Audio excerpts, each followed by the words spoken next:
Hello friends, welcome to मुझे YouTube channel. तो previous video आम देखी डिस्कस करते कौन ना शारद किसम डाड़ू डाड़ू किसम। ये वीडियो आम आज जो किसम गुड़ा रहा आम डिटेल आलोचना करिया। तो फर्स्ट देखो पाड़ किसम कौन ना जो जमी नदी पठा कूड़े अवस्थित थाए नदीर बड़ी पानी द्वारा से पटु पड़ार सुविधा थाए है। ताले ये जो पाड़ किसम जमी कौटी थाए आपणकर जो नदी पठा कूड़े थाए अवस्थित थाए और बड़ी पानी द्वारा कौन है से पटु माटी जमा है और से विभिन्न प्रकार लाभजनक अर्थकार फसल कराए। यही जमी को कौन कहते पाड़ कहते। तो यही प्रकार जमी को केते अंचल कछार बा उदर कहते। ये पाड़ किसम जमी हूँ तीन श्रेणीभुक्त कर पाड़ एक पाड़ दुई पाड़ तीन। पाड़ एक कौन जो जमी जो पाड़ जमी पड़ा पटुरे बालीर परिमाण बहुत कम कहते पाड़ एक। पाड़ दुई हूँ जो जमी पड़ा पटुरे बालीर परिमाण शतकड़ा 10 भाग कम है। पटु माटी आपंकर बालीर भाग 10 भाग कम थाए कौन कहते पाड़ दुई। ये जमी कहते पाड़ दुई। पाड़ तीन हूँ जो पाड़ जमी पड़ा पटुरे बालीर परिमाण शतकड़ा 10 भाग जब अधिक बाली थाए यहाँ हूँ आपंकर पाड़ तीन है। यहाँ हूँ पाड़ किसम जमी। तापर बाज्य फसल हूँ आपंकर जो जमी शारद बियाड़ी डाड़ुआ किंबा रबी फसल हुए ना अथच विभिन्न प्रकार शाक सब्जी हुए पनीपरिया चाष हुए शाक सब्जी चाष हुए यही जमी हूँ कौन बाज्य फसल किसम अंतर्भुक्त बुझे। बाज्य फसल हूँ आपंकर जो आप शारद धान हो पार ना बियाड़ी धान हो पार ना डाड़ुआ धान हो पार ना रबी फसल हो पार है किंतु विभिन्न प्रकार शाक सब्जी कराए से जमी से जमी हूँ आपंकर बाज्य फसल। ये किसम जमी बाज्य फसल एक बाज्य फसल दुई दुईटी श्रेणीभुक्त कर यहाँ हो गला बाज्य फसल। बगायत बगायत कौन बगायत हूँ यहाँ बगायत को पुणी तीन भाग विभक्त कर बगायत एक बगायत दुई और बगायत तीन। जो बगीचार कदली अमृतभंडा मिठा कमला नडिया कलम्बी आंब लेंबू इत्यादि लाभजनक अर्थकारी फसल है फड़ गच थी यहाँ हूँ आपंकर बगायत है।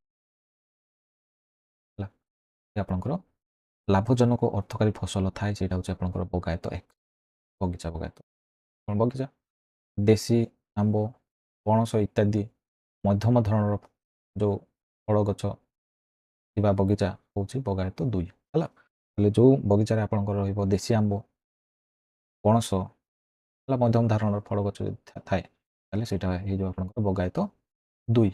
बगायत तीन हूँ कौन विभिन्न प्रकार रकम सस्ता फल जाणी काठ बाउंश जदि थी है जो जमी को कह बगायत तीन बगायत बेसिकली हूँ कौन बगीचा।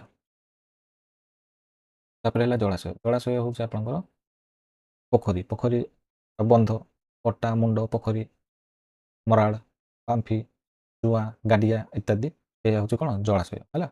जो स्थान में जल को आबद्ध कर रखा जाए कौन कहते जलाशय कहते। जलाशय किसम जमी हूँ जो जल को आबद्ध कर रखि था यही सब जलाशय को दुई भाग में विभक्त कर गोटे जलाशय एक जलाशय दुई एगुड़ा सब आपंकर पट्टा चेक करेंगे पट्टा बैक साइड जो थी किसम देखिए ये किसम गुड़ा है। जलाशय कौन जदि आपंकर देखिए आप जमी जब पोखरी पोखरी थी है से जो पट्टा चेक करेंगे से प्लॉट नंबर किसम लिखाई थो जलाशय।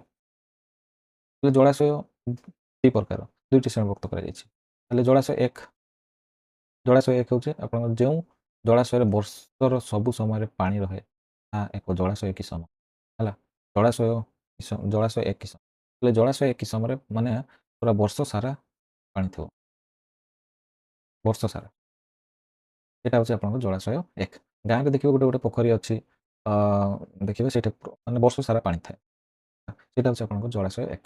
ଜଳାଶୟ ଦୁଇ ହେଉଛି ଆପଣଙ୍କର ଯେଉଁ ଜଳାଶୟରେ ବର୍ଷ ସାରା ସବୁ ସମୟରେ ପାଣି ରହେ ନାହିଁ ହେଲା। ସବୁ ସମୟରେ ସେ ଯେଉଁ ଦେଖିବେ ଗୋଟେ ଗୋଟେ ଏମିତି ଅଛି ଜଳାଶୟ ବା ଆପଣଙ୍କର ପୋଖରୀ ଅଛି ଯେଉଁଥିରେ ବର୍ଷ ସାରା ପାଣି ରହେ ନାହିଁ ସେଇଟା ହେଇଯିବ ଆପଣଙ୍କର ଜଳାଶୟ ଦୁଇ।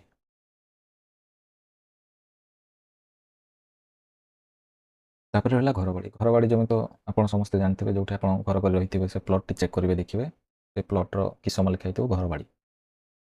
ଘରବାଡ଼ି କହିଲେ ଆପଣଙ୍କର କହିଲେ ବାସଗୃହ, ତତ୍‌ସଂଲଗ୍ନ ବାଡ଼ି, ମେଲାଢିଆ, ବାଡ଼ି ଇତ୍ୟାଦି ହେଲା। ଯେଉଁଠି ଆପଣଙ୍କ ବାସଗୃହ ଥିବ ସେ ଜମିର କିସମ ଦେଖିବେ ଘରବାଡ଼ି।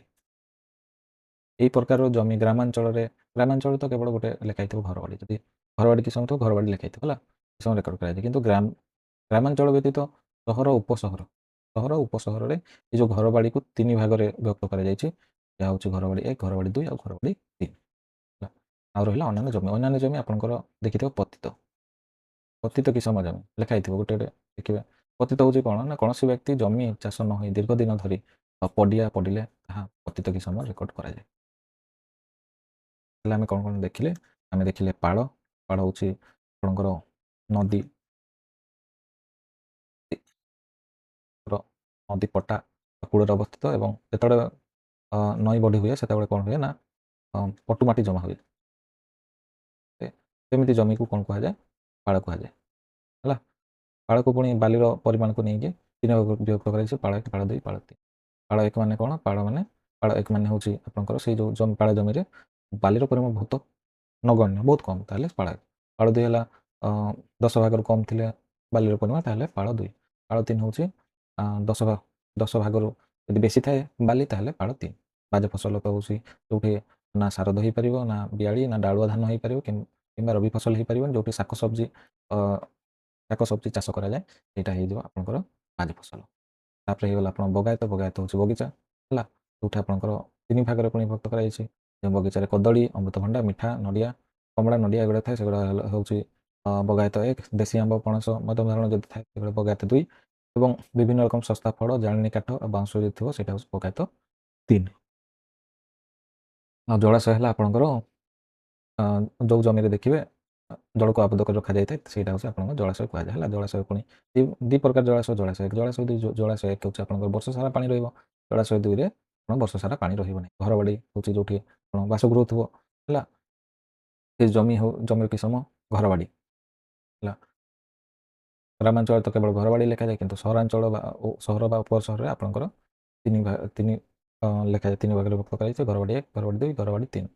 ଆଉ ରହିଲା ପତିତ କିସମ ହେଉଛି ଯେଉଁଗୁଡ଼ା ଚାଷ ନ ରହି ଦୀର୍ଘ ଦିନ ପଡ଼ିଆ ରହି, ସେଗୁଡ଼ା ହେଉଛି ଆପଣଙ୍କର ପତିତ। ହେଲେ ଆଶା କରୁଛି ଏ ଭିଡ଼ିଓଟି ଆପଣଙ୍କୁ ଭଲ ଲାଗିଥିବ।